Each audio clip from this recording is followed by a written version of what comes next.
We can look up at the sky and see the stars and nebulas and other galaxies with a telescope and be excited by the strange, interesting patterns the universe forms.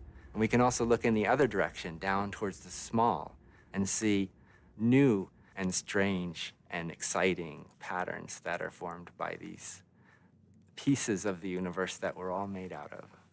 You know, we're trying to make a movie using atoms, and so that sounds like a simple concept, but in reality, of course, these atoms, it does take some concentration because you want to get them in exactly the right spot.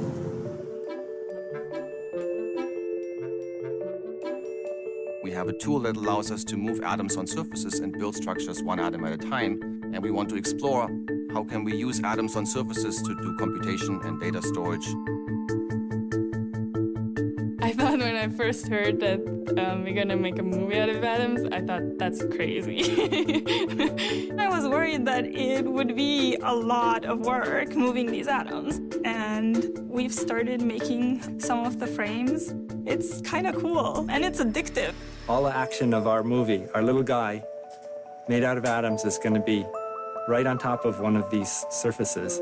So to make this animation, we move molecules around one at a time to draw a little picture.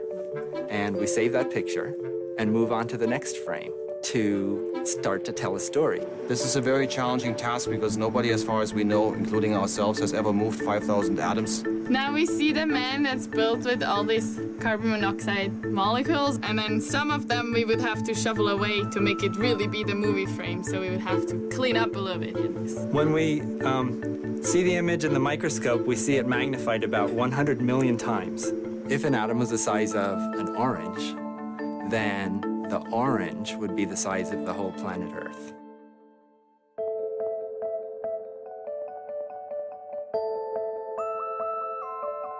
What we have been doing for the last 40 years is we've taken essentially the same silicon transistor and we scaled it down, putting correspondingly more transistors on the same chip. Very recently, what we have done is we've been interested in the magnetic properties of atoms on surfaces. And really what we wanted to answer is a very simple question. How small can you make a magnet and still use it for data storage? We know that we can make it stably out of 1 million atoms because that's what's done in current technologies. And we found that for the materials that we chose and that we're able to work with, only 12 atoms is sufficient. You could carry around not just, 2 movies on your iPhone or something. You could carry around any movie that was ever produced, basically. We're using 2 scanning tunneling microscopes to make this movie.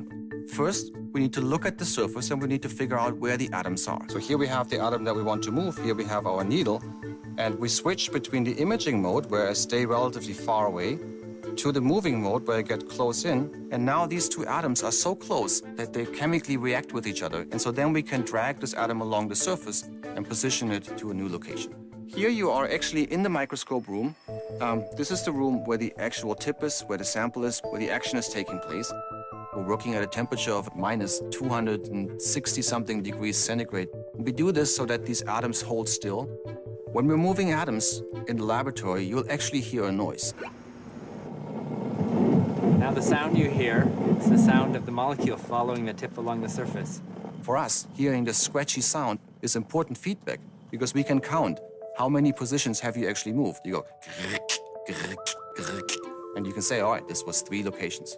Now, of course, we usually build things that can do computation data storage. In this case, we're just telling a very simple story of a boy named Adam falling in love with an atom, dancing together, playing together.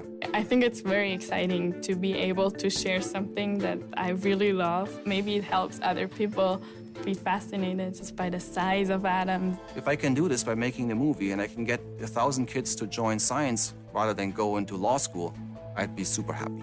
The ability to do something just because you find it interesting is a really important thing, particularly for research, because that's how you stumble across things that are new. Now, we can't know in detail what those future technologies will be, but we can lay the scientific groundwork for them, and we can spur our own imaginations and get a head start in exploring these new worlds.